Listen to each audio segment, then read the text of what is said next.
쿠르스크 지역에서는 우크라이나가 반격을 하는 상황까지 벌어졌어요. 휴전으로 가고 있다. 빠르면 상반기, 늦어도 하반기엔 휴전 가능성이 있다. 그러나 종전은 아닌 거죠. 벌써 2번 휴전을 했다는 거죠. 일방적인 거지만. 푸틴이 또 일방적으로 70시간 선언했어요. 드디어 푸틴이 야 젤렌스키 이스탄불에서 15일 날 만나자. 젤렌스키가 뭐라고 그랬냐. 알았어. 내가 이스탄불에서 기다릴게 이랬어요. 러시아 전쟁 여력 없어요. 푸틴은 지금 경제적으로 위기인 거예요. 북한군의 도움을 받아서 쿠르스크 탈환했거든요. 러시아가 확인했고요. 푸틴도 확인했어요. 북한도 참전 사실을 확인했어요.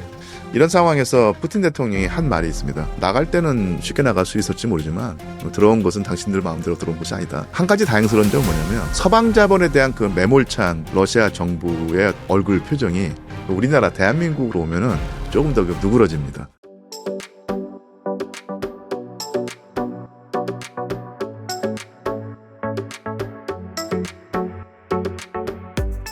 지금 전선에 큰 변화는 없어요. 전선에 큰 변화는 없고 오히려 일부 쿠르스크 지역에서는 우크라이나가 반격을 하는 상황까지 벌어졌어요. 최근에. 그래서 소규모 진전까지 있었거든요. 그러니까 지금 서로 밀고 밀리는 상황에서 러시아가 우세한 상황에서 밀고 밀리는 거지 네. 확 치고 들어가는 일은 없어요. 그렇게 보면 되고 그러나 트럼프 대통령 집권 이후에 큰 흐름으로 보면 이제 종전이라는 말을 트럼프 대통령이 처음 했었죠. 네. 그리고 2월 28일 날 워싱턴에 젤렌스키 대통령을 불러서 그 유명한 공개 설전을 했죠. 그 이후로는 종전이라는 표현은 안 씁니다. 잘. 휴전이라는 표현을 써요. 이 큰 바뀐, 이 화두가 바뀐 걸 이해하셔야 돼요. 네. 왜냐, 종전이라 하면 전쟁이 완전히 끝나는 거예요. 네. 평화 상태로 넘어가는 거예요. 그래서 종전을 하기 위해서는 평화조약 혹은 종전협정, 종전조약이 필요하거든요. 네. 그러니까 대한민국도 북한과 평화조약, 종전협정이 없어요. 있을 수가 없죠. 그쵸, 아직 싸우고 있을 거 휴전이니까. 헌법상 북한은 우리 땅인데 네. 그 우리 땅을 인정하면 북한 괴뢰가 다 나가야 되는데 그걸 북한이 인정하겠어요? 그러니까 휴전협정한 다음에 여기까지 오는 거거든요. 네. 왜 러우 전쟁의 종전이 어렵냐면 자, 종전을 하게 되면 첫 번째 조항에서 뭘 합의해야 되겠어요? 뭐 때문에 싸워요, 주로? 카시미르도 뭐 때문에 싸워요? 땅 때문에 싸우죠? 네. 영토를 확정해야 되거든요. 그러니까 종전협정, 평화협정의 제1조가 영토예요. 근데 영토에서 합의가 안 되죠. 왜? 러시아는 우크라이나 남부 지역의 5분의 1, 러시아 영토의 5분의 1, 남한 면적을 차지하고 있거든요. 네. 그리고 이게 원래 자기네 땅이라고 그래요. 이게 여기서 합의가 안 되는 거예요. 왜냐? 국제적으로는 우크라이나 땅이거든요. 역사적으로는 논란이 있을 수 있어요. 네. 그럼 푸틴은 이 땅을 절대로 안 돌려줄 거거든요. 네. 돌려주면 뭐 전쟁 왜 했어 그럴 거 아니에요. 그럼 우크라이나 입장에서는 푸틴은 이 상황에서 여기 도장 찍어. 근데 우크라이나가 도장 찍겠어요? 우리가 5분의 1 땅 남의 나라한테 뺏겼는데 이제 니네 거 인정해 줄게 하고 합의하면 어떻게 돼요? 말이 안 되죠. 네. 그러니까 종전협정, 평화협정은 안 된다. 근데 휴전은 되잖아요. 야 여기서 이제 쉬자. 이건 언제든 할 수 있잖아요. 아, 그러니까 종전에서 휴전으로 바뀌었고 중요한 건 벌써 2번 휴전을 했다는 거죠. 일방적인 거지만. 네. 부활절 30시간 휴전 푸틴이 했어요. 네. 일방적으로. 그때도 소규모 교전이 있었어요. 그다음에 5월 9일 2차 세계대전 러시아 전승절을 네. 계기로 푸틴이 또 일방적으로 70시간 선언했어요. 근데 이제 젤렌스키가 원하는 건 30일 무조건 휴전이었거든요. 네. 그러니까 야 너 기분 나쁘게 왜 네 맘대로 해? 30일에 그러면서 이제 푸틴 전승절에 고춧가루 뿌렸죠. 대규모 드론 보내서 막 외국 정상들 오는데 시진핑도 오는데 그 실제로요. 세르비아 대통령은 그 드론 때문에 세르비아 대통령 전용기가 아제르바이잔에 비상 착륙했어요. 아, 진짜요? 네. 고춧가루 확 뿌린 거죠. 그러나 대규모 교전은 없었어요. 벌써 2번 자 종전에서 휴전으로 말이 바뀌었고 실제 2번 휴전했죠. 네. 드디어 푸틴이 어떻게 했어요? 11일 날. 야 젤렌스키 이스탄불에서 15일 날 만나자 이렇게 말했거든요. 이거 처음이에요. 그쵸. 푸틴이 젤렌스키는 거의 개무시했잖아요. 예. 직접 만나자 그랬거든요. 네.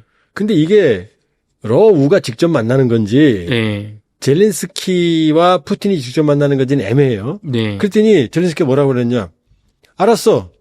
내가 이스탄불에서 기다릴게 이랬어요. 그럼 흐름이 어떻게 돼요? 종전에서 휴전, 2번 휴전했고 30일 전 제안했고 네. 이스탄불에서 푸틴하고 젤렌스키가 만나면 어떻게 되겠어요? 그날 합의가 없더라도 네. 그러면 어디로 가는 거예요? 약간 휴전 쪽으로. 휴전으로 가는 거죠. 왜냐? 지금 뭐 많은 논란이 있지만 지금 전선 교착 규모를 보면 2023년 6월 전선에서 거의 변화가 없어요. 그러니까 초기에 러시아가 밀고 들어갔다가 그 다음부터는 우크라이나가 회복을 했어요. 그러니까 2023년 6월까지. 네. 지금 현재 전선, 남부 해랑 지역 이 전선. 그러다 2023년 6월에 이 우크라이나는 서방이 지원하는 무기를 갖고 대공세를 했어요. 네. 이 남부 회랑을 뚫어버리려고, 남부 벨트를 끊어버리려고 아조우까지.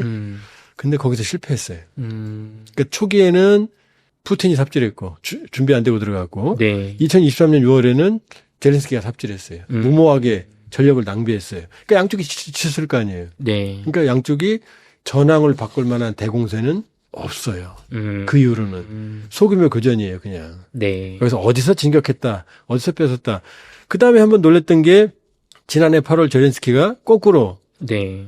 남부 회랑은 남만 면적 정도는 우크라이나 영토고 러시아가 침범한 거고 지난해 8월에 러시아의 자존심 쿠르스크 지역을 치고 들어갔거든요. 네. 그래서 여기에 1200제곱킬로미터, 뭐 1300, 1200 소리 많아요. 서울 주변 면적을 우크라이나가 한 2주 만에 장악해 버렸어요. 그 푸틴 입장은 어떻게 돼요? 러시아 전승의 첫 전승의 이 시작이 여기거든요. 쿠르스크거든요. 네. 그러니까 히틀러 몰락이 시작된 게 여기거든요.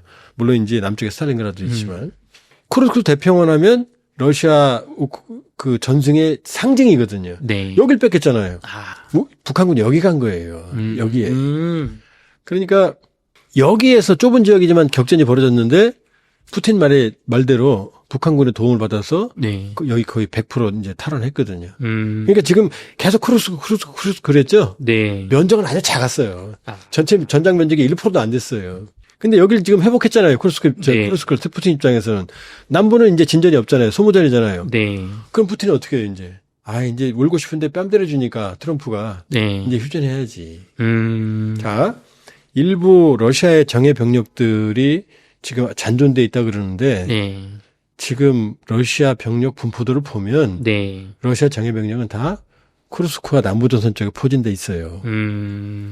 정예 병력을 온전해 놓고 국가의 명운을 건 전쟁을 어떻게 합니까? 쿠르스크 자존심인데까지 뺏겼는데 북한군까지 끌어들여가지고 그쵸. 러시아 전쟁 여력 없어요. 지금 뭐 전쟁 전시 경제로 뭐 3% 5% 성장, 3에서 5%까지 성장했거든요, 매년. 네. 근데 러시아 중앙은행 기준금리가 21%예요. 엄청 높네요. 그 의미가 없죠. 21% 성장을 하면. 전시 경제는 전쟁 물자 만들어내니까 네. 끝없이 소모하는 거 아니에요. 네. 그게 무슨 경제예요. 일시적으로 그럼 부양 정도밖에 안 돼. 히틀러 때도 경제가 좋았어요. 전시 경제로. 아. 근데 다 그때 어음을 끊어줬어요. 어음을.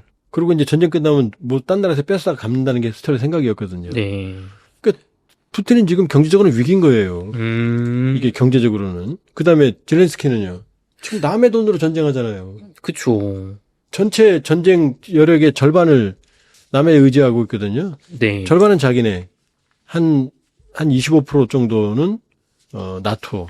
핵심 20%는 미국. 여기서 끊으면 끝나는 거 아니에요. 맞습니다. 어떻게 전쟁? 그러니까 2023년 6월 대규모 공세 이후 그다음부터는 대규모 공세가 없어요. 쿠르스크 들어간 게 도박이었죠, 사실은. 결과적으로는 푸틴한테 상처를 줬지만 우크라이나의 손실이 크죠. 다 뺏겼으니까 지금. 그쵸. 그 밑에 볼고로드라는 지역이 있거든요. 이것도 러시아 땅이에요. 네. 여기 일부 지금 장악했어요. 일부. 요 정도로 푸틴한테 자존심 지금 상처 주고 있는 정도인데 이거 의미가 없으니까 푸틴 입장에서는 이 정도면 이제 쿠르스크 탈환했으니까 휴전할까? 젤렌스키는 어차피 30일 휴전했잖아요. 평화조약에 도장을 찍으면 영토를 뺏기니까 젤렌스키의 정치적 미래는 없죠. 이제 이 전쟁 끝나면 선거해야 되거든요. 네. 젤렌스키 지난 5월까지니까. 근데 휴전하면 할 말이 있잖아요. 그쵸. 이거 휴전이야. 힘 키워서 다시 뺐어. 뺏을 거고, 볼고로드 같은데 지금 장악하고 있잖아? 이렇게 말할 수 있잖아요. 잘 싸웠지? 이렇게 말할 수 있잖아요. 그러니까, 이제 큰 흐름은 휴전으로 가고 있다. 빠르면 상반기. 예. 늦어도 하반기엔 휴전 가능성이 있다. 그러나 종전은 아닌 거죠. 네. 러시아가 확인했고요. 4월 26일 날. 푸틴도 확인했어요. 감사하다고 얘기했어요. 그 다음에 북한도 27일자 언론 보도문 통지문을 통해서 참전 사실을 확인했어요. 그리고 마체오라 주북 러시아 대사 같은 경우는 쿠르스크 해방된 지역의 지역 이름을 네. 북한군을 기리는 이름으로 바꾸겠대요. 아, 정말요? 그리고 쿠르스크 지역에 북한군을 기념한 해방탑을 세우겠다고 말했고요. 아. 그리고 김정은은 본인 입으로 평양에 네. 전쟁 위훈탑을 세우겠다. 그래서 목숨을 잃은 희생된 북한군의 영생의 꽃다발이 받쳐질 것이다. 어. 그 다음에 푸틴도 쿠르스크 해방에 희생된 인민군에게 영광이 있으라 이런 얘기했거든요. 양쪽 다 희생된 인민군 얘기했거든요. 네. 어마어마하게 죽었다는 거죠. 우리 국정원 최근 발표에 하면 12,000명이 지난해 10월 상순 러시아로 갔고 네. 12월 상순부터 전쟁에 투입됐고 너무나 많이 소모가 돼서 1월에 3,000명 규모가 더 갔고 그래서 15,000명이 갔고 이 중에 4,700명 최소 4,700명이 손실이고 그중에 최소 600명이 전사다. 이렇게 말했거든요. 네. 그러면은 15,000명 중에 3분의 1이잖아요. 이것도 1년이 아니고 몇 달 만이잖아요. 네. 그럼 거의 괴멸당한 거예요. 그러니까 러시아 입장에서는 너무너무 고맙죠. 15,000명 병력이 쿠르스크 탈환을 해줬으니까. 네. 어마어마하게 죽었잖아요. 그럼 왜 이제 와서 이제 인정하느냐. 그동안 얘기 안 했다가. 네. 그동안 다 사실이었죠. 우리 국정원과 미국 정부가 초기부터 얘기를 했는데 우크라이나 말은 못 믿는다 하더라도 네. 우리 국정원 발표가 생각보다 정확합니다. 생각보다 정확해요. 김정일 뇌경색으로 쓰러졌을 때도 금방 사태를 파악했고 2009년 8월에 쓰러졌을 때 네. 김정일이 회복 중에 지금 상태까지도 얘기를 했어요. 뭐 손으로 물건을 뭐 양치질하는 정도까지. 뭐 그것 때문에 후유증도 있었지만 그때 김정일이 3년 살 거다. 2011년 12월에 죽었거든요. 그것도 다 예측했어요. 그러니까 우리 국정원이 뭐 과거에 뭐 군사 독재 시절에 그런 어떤 부정적인 이미지가 있지만 지금은 아니에요. 지금 상당히 정확합니다. 그리고 미국도 동의했거든요. 그럼 거의 맞는 거죠. 근데 자꾸 막 아니라고 이게 유튜브 시대에 이게 이 부작용인데 막 그럴듯한 논리들을 가져와서 이제 퍼뜨리면 이제 아니라고 하는 소리가 오랫동안 많았던 거죠. 저는 웅달에서 처음부터 파병됐다고 말씀드렸죠. 네. 그럼 이 시점에 와서 왜 인정을 했느냐? 쿠르스크가 해방됐잖아요. 인민군이 간 1차 목표가 해소가 됐잖아요. 네. 그때 많이 죽었잖아요. 많이 부상당했잖아요. 이 시체들 돌아가야 될 거 아니에요. 네. 그다음에 부상병 돌아가야 될 거 아니에요. 부상병들이 못 돌아가고 있어요, 지금. 왜요? 상위군인들이. 러시아의 상위군인들이라고 그러죠, 완전히. 네. 뭐, 그게 부적절한 용어인가요? 그 북한은 영해군인이라고 그래요. 네. 완전히 신체 장애를 입어서 네. 장애를 입은 분들이잖아요. 그럼 4,700명이라고 그랬잖아요. 네. 그럼 600명은 이제 말이 없을 거고, 네. 이제 부모의 피눈물만 있겠죠. 4,000명이 넘는 사람들은 쩔뚝거리고 갈 거 아니에요. 그 중에 상당수는. 네. 돌아가야 될 거 아니에요. 네. 러시아의 부상병들은 북한에 가서 요양받고 온 적이 있어요. 근데 북한군은 못 돌아갔거든요. 지금 격리돼 있어요, 지금. 돌아가야 될 거 아니에요. 그죠. 집으로 가야죠. 그 얘기할 거 아니에요. 때가 된 거죠. 그 다음에 지금 휴전 모드로 들어가고 있잖아요. 그러니까 말을 할 수밖에 없는 거예요. 그리고 전승절 때 사실상 푸틴이 승리를 선언했거든요, 지금. 네. 그러면 이제 북한군에 감사를 해야 될 거 아니에요. 그러니까 이때 양측이 이제 인정을 한 거죠. 공식적으로 그렇죠. 때가 됐군요. 그러면 이제 북한군이 철수하냐? 그건 아니죠. 휴전에도. 왜냐? 우크라이나 영토의 5분의 1 남한 면적을 지키려면 얼마나 많은 병력이 필요하겠어요. 그렇죠. 우리 저 DMZ에 MDL 군사분계선에 어마어마한 병력이 있잖아요. 어쩌면 추가 파병될 수도 있어요. 전투 병력은 돌아가고 신규 교대로 더 많은 병력이 파병될 수도 있어요. 요 상황입니다.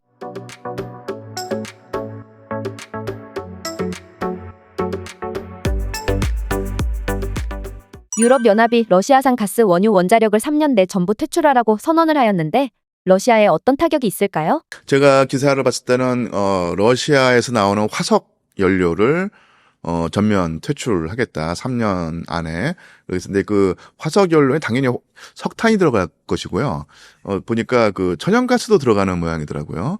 결국은 지금까지 그러니까 서유럽, 특히 독일이 경제적인 어떤 호황을 구가할 수 있었던 이유가 바로 러시아로부터 값싼 에너지, 특히 천연 액화가스를 수입해서 생산 단가를 낮춰서 경쟁력을 확보해왔었는데 이게 뭐 2022년 러시아의 우크라이나 침공으로 끊기고 미국의 압박을 받아서 다른 수입원을 찾으면서 이게 축소가 됐었는데 이번 이런 발표로 해서 러시아로부터 이 에너지를 수입하는 것을 이제 쉽게 말하면 이제 끊겠다는 얘기지 않습니까?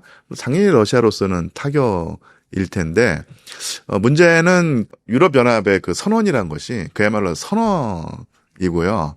실제로 그 3년이라는 기간 내지는 실제로 그 뭐랄까 실무 차원에서 이 계획대로 될 수 있는가 이것도 따져봐야 될 문제가 됩니다. 두 가지 아마 요인이 있을 텐데요. 일단 그 독일이나 프랑스나 영국 같은 경우에 지금 경제가 안 좋기 때문에 일반 서민들의 그 반발이 상당히 심해요. 그래서 예를 들어 영국 같은 경우가 우리나라보다 훨씬 따뜻한 기후지만 그래도 겨울에 난방을 해야 될 텐데 러시아로부터 그 값싼 그 에너지를 수입해서 나오는 난방비 하고요. 그게 안 돼서 다른 대체 에너지를 쓴다든지 아니면 미국으로부터 훨씬 비싼 그 에너지를 수입해서 했을 때하고 현격한 차이가 있기 때문에 당장 겨울에 엄청난 그 난방비 폭탄을 그 내야 되는 그 영국, 독일, 프랑스 시민들로서는 상당히 불만에 차 있을 수가 있거든요. 근데 그런 내부적인 저항도 분명히 있을 것이고 또 하나가 일단 유럽 연합이라고 했을 때 요 세 나라에 비해서 경제 규모가 떨어지고 그다음에 훨씬 더 러시아 이 산 그 에너지 수입의 비중이 큰 나라. 그러니까 예를 들면 뭐 헝가리 같은 나라가 있을 텐데요. 이 나라에서 상당히 반발을 하고 있다고 하더라고요. 그래서 이 유럽 연합을 이끌고 있는 그 세 나라는 상당히 강경한 입장이고 그쪽으로 방향을 잡으려고 하는데 어차피 그 유럽 연합이 함께 움직여야 될 텐데 이 세 나라의 어떤 그런 에너지 정책에 반발하고 있는 국가들이 또 존재한다. 이런 갈등 관계를 어떻게 그 무마할 것인가라는까지도 이제 해결이 돼야지 확실하게 그 지금 계획한 대로 나갈 텐데요. 이제 넘어야 될 고비가 상당히 많이 있다. 이렇게 볼 수 있겠고. 그래서 이제 유럽 연합이 그 러시아산 에너지원에 대한 확고한 입장이 정해지고 실행이 된다면 러시아에게서는 큰 타격이 될 수 있겠지만 또 러시아도 그 활로를 모색하지 않을까요? 뭐 중국이라든지 인도라든지 아니면 뭐 다른 나라로 그쪽의 비중을 키워서 서유로부터 받는 타격을 상쇄하려고 하겠죠. 그래서 완벽한 대체는 아니겠지만 그래도 러시아로서도 그럭저럭 활로를 모색할 수 있는 가능성은 분명히 있고 그래서 뭐 이렇게 정리할 수 있겠습니다. 만약에 그 유럽 연합의 그 정책이 완벽히 수행이 된다면 전제하에 러시아에 타격을 가하겠으나 그 타격의 강도는 일정한 수준일 것이고 러시아 경제를 파탄지경으로 몰고 가는 수준까지는 안 될 것이다.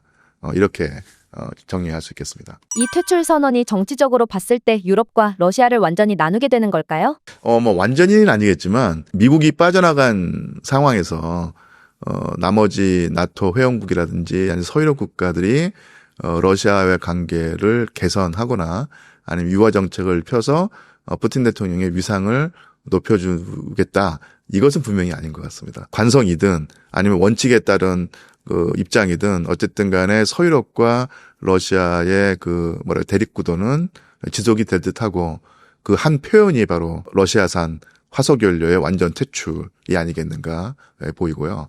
그러니까 물론 상당히 그 미묘한 문제일 텐데요. 당연히 그 서유럽 국가들이 예전부터 화석연료의 비중을 줄이고 청정 연료라든지 다른 대체 에너지를 개발하는 노력은 항상 있어 왔고 그런 추세일 텐데 콕 집어서 러시아산 그 화석 연료를 퇴출하겠다고 하는 것은 그야말로 그런 추세로만 설명하기에는 쉽지가 않고 분명히 그 정치적인 어떤 고려사항이 들어갔다고 보입니다. 겉보기에는 러시아에 타격이 있을 것처럼 보이는데요. 오히려 유럽이 더 힘들지 않을까요? 맞습니다. 그래서 이게 뭐 제가 하는 추측인데요. 지금 영국, 프랑스, 독일의 한정에서 놓고 볼 때 지금의 어떤 집권 세력이라고 할까요? 그 세력이 이제 가까스로 지금의 정치 구도를 유지하고 있는데 거기에 그 균열을 일으키고 위협을 가하는 것이 극우 내지는 급진 우파겠죠. 그러니까 독일 같은 경우는 독일의 대한당인가요? 하고 그다음에 프랑스 같은 경우는 마리 르펜 최근에 선거 그 출마 그거를 박탈당했다고 하는데 그럼에도 불구하고 그 세력이 상당히 강성해졌고 마크롱을 위협하고 있다고 하는데요. 만약 그런 식으로 러시아산 화석 연료를 퇴출하게 되면 분명히 그 유럽 경제에도 일정한 부하가 걸릴 것이고 경제가 경직되거나 아니면 그 호경기로 가는 어떤 길이 막힐 텐데 그러면 더 지금의 정치 구도의 균열을 일으키는 극우 아니면 뭐 급진 우파 세력이 더 커질 가능성이 있는데 이것을 아마 어떻게 감당하려고 하는지 조금 상당히 좀 어떤 때는 이제 의심스럽다고 할까요? 그러니까 정확히 말하면 마크롱 대통령, 그 다음에 독일의 메르츠 총리, 그리고 영국의 현 총리는 그런 식으로 러시아산 에너지 수입을 전면 중단함으로써 자국에게 가해지는 어떤 일정한 충격, 그리고 경제의 침체를 어떤 식으로 극복하려고 하는가, 그 대안이 확실히 있는가, 좀 궁금하기도 하고,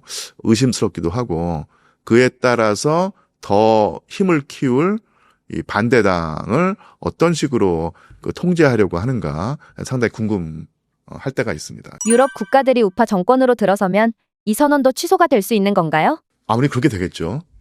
거기서는 일단 그 난방비가 올라가니까 현 정부에 불만을 가지는 것이고요. 그리고 내가 지금 이렇게 살기 힘든데 저 먼 나라 왜 도와주느냐. 그리고 또 고단준을 할 상황이 없다고 하는데 기존의 정치 체제가 그걸 안 들어주니까 독일에서는 대안당에 투표를 하고 그리고 프랑스에서는 그 르팽당에 투표를 하고 좀 최근 그러니까 영국에서는 보수적인 성향의 그 유권자들이 보수당한테 표를 주지 않고요. 더 이제 그 극우적인 정당에게 표를 주면서 이 정계가 아주 유동치고 있다고 하더라고요. 그런 거를 생각하면은, 완전히 그 서유럽의 정치 구도가 우리가 알고 있는 정치 구도에서 완전히 벗어나서 확 재편될 가능성이 있을 텐데요. 그런 식으로 해서, 프랑스에서는 르팽당, 독일에서는 그러니까 대안당이 집권을 하게 되면 제일 먼저 아마 그 에너지 정책을 바꾸지 않겠는가. 그런 생각을 해봅니다. 예. 러시아는 지금 식료품 등 인플레이션이 심하다고 하는데 어느 정도 상황인 건가요? 예, 사람마다 다 평가가 달라서요. 일단 수치로 보면은 인플레이션이 예전에 비해서 있는 것은 사실이다. 많이 올랐다는 사실인데, 그 인플레이션의 상승이 과연 푸틴 대통령의 권력 기반을 흔들 만한 수준인가, 이건 또 따져봐야 될 문제가 되겠고요.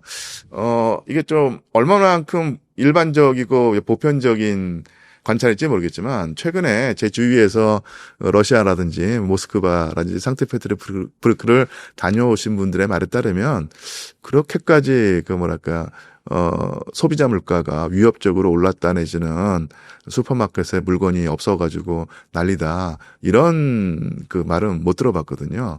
그래서, 그냥 인상 비평일 수도 있겠지만 러시아가 지금 예전에 비해서 인플레이션 압박이 심한 건 사실인데 그렇다고 해서 체제가 뒤흔들리거나 아니면 푸틴 대통령이 위협을 느낄 만큼 그렇게 심한 수준은 아닌 듯하다. 러시아 정부가 통제 가능한 상황으로 이것을 넘기는 것이 아니겠는가. 이렇게 한번 생각을 해봅니다. 그러니까 인상 비평이어가지고요. 수치를 대라고 하면 제가 자신이 없는데 그렇게 봐야 되지 않을까 싶습니다. 예. 올해 안에 휴전한다 하면 이 문제가 해결될 수 있을까요? 이제 그 부분도 이렇게 볼 수 있겠죠. 지금 전쟁을 수행하면서 러시아 경제가 나름대로 잘 버텨왔고 어떤 경우는 호황까지 이란 말까지 나올 정도로 이렇게, 잘 굴러왔는데, 여기는 분명히 이제 거품이 끼어 있겠죠. 전쟁으로 인해서 돈이 많이 풀렸기 때문에, 호황처럼 보이지만은 아마 내부에서도 지금 상당히 피로도가 쌓여 있을 텐데, 만약에 올해 안에 휴전이 이루어지게 된다면, 이 러시아 정부, 특히 푸틴의 경제 브레인들이 연착륙을 시도할 거예요.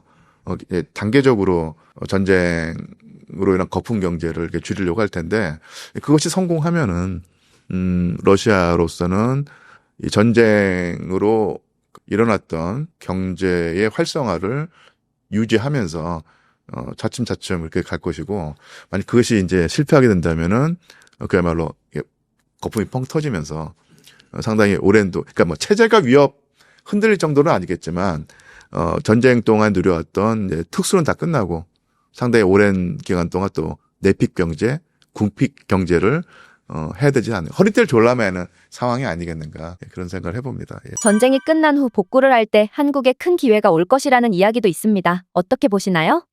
그것은 뭐 제가 아는 한도 내에서는 이렇게 설명드릴 수 있을 것 같아요. 제가 당연히 경제 전문가가 아니어서 아주 그 세밀하게는 말씀드릴 수 없지만, 일단 3년 동안 전쟁을 치르면서 나타났던 현상이 뭐냐면, 러시아에 투자했던 외국 유명한 기업들이 다 빠져나갔죠. 미국의 압박도 있었고, 그래서 우리가 아는 유명한 브랜드 아니면 유명한 회사 기업들이 러시아에 진출했다가 썰물 빠지듯이 다 빠져나갔습니다. 우리나라 기업도 마찬가지였고요. 근데 그렇게 되면은 러시아가 타격을 입을 줄 알았더니 러시아로서는 나름대로 잘 버텨왔어요. 그게 뭐냐면 국산품으로 다 대체를 해왔고요. 또 하나 역설적인 것이 이 러시아의 경제를 좌지우지해온 큰 손들이 바로 올리가르히라고 하는 재벌들일 텐데, 이 재벌들이 예전에 이 수익을 얻으면은 많은 경우에 그 재산을 해외로 많이 빼돌렸거든요.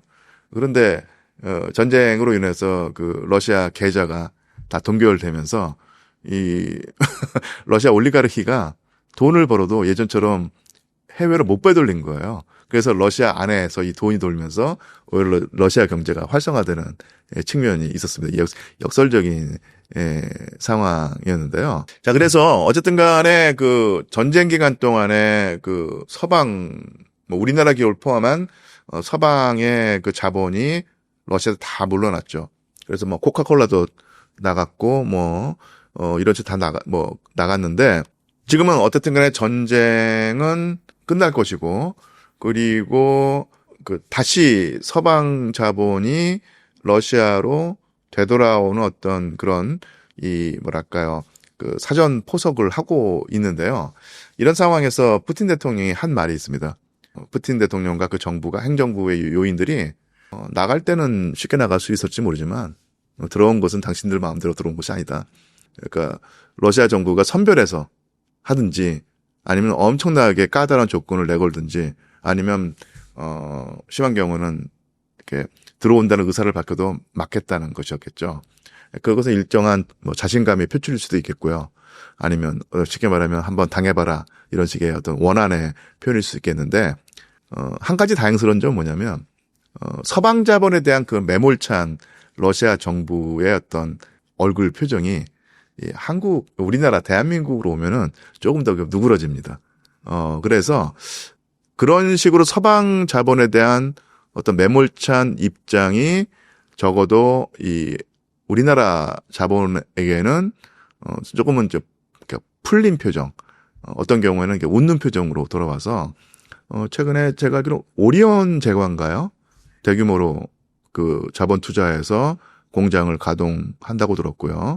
기아 자동차도 또 진출을 해서 실제로 공장을 건설하고 있거나 아니면은 지금 가동한다고 들었습니다. 그리고 현대자동차도 전쟁 기간 동안에 울며 겨자 먹기로 매각을 하고 나왔는데 다시 진출을 모색하고 있고요.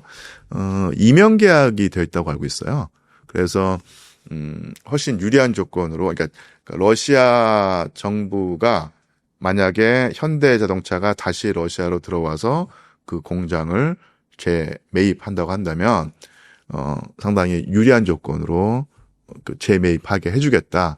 그런 이명 계약을 맺고 나왔는데, 현대자동차도 다시 러시아 진출을 모색하고 있고, 러시아 정부로서도 아주 매몰차게 거절한 입장은 아니고 상당히 좀 훈풍이 부는 상황이다. 그런 면에서는 우리나라로서는 그나마 좀 안심인 상황일 것이고, 그런 면에서 한국과 러시아의 향후 경제 협력이란 것이 장밋빛만은 아니겠지만 그렇다고 해서 회색은 아니다. 상당히 좀 발그레한 따사로운 어떤 훈풍이 부는 어떤 그런 상황이라고 할 수 있고, 그런 훈풍이 실제로 아주 여름 날씨가 될 수 있도록 대한민국 정부가 아니면 우리나라 국민들이 노력을 해야 될 것이고요. 그런 노력에 러시아 정부가 아마 분명히 화답을 할 것이라고 저는 조심스럽게 낙관을 합니다. 여러 가지 이유에서 그렇습니다. 한마디만 더 덧붙이자면요. 이게 그 냉엄한 국제사회 그리고 경제 전선에서 의리란 것이 사실은 뭐 크게 작용하지 않겠지만, 그래도 상대적으로 러시아 사람들이 의리를 따지는 측면이 있어요. 그래서 이게 뭐냐면, 어려울 때 자신들과의 관계를 끊지 않고 계속 유지했던 국가에게는 뭔가 보답을 해주려는 측면이 있습니다. 그래서 2014년에 러시아 정부가 우크라이나로부터 크림반도를 떼내서 뭐 강탈이라고 표현할 수도 있고, 아니면은 뭐 어쨌든 여러 가지 표현이 있겠는데, 어쨌든 간에 그것을 러시아 영토로 만들었을 때 미국을 위시한 이 세력이 엄청나게 제재를 가했고, 그때도 그 기업들이 러시아에서 빠져나오는 러쉬를 일었었는데요. 그때 끝까지 러시아에 남았던 기업들은 그 뒤로 엄청난 혜택을 많이 받습니다. 그러니까 러시아 정부가 의리를 지킨 그 기업이라고 해서 그 우호적인 정책을 많이 했었고요. 그런 대표적인 기업이 제가 알기로 팔도인가요? 도시락?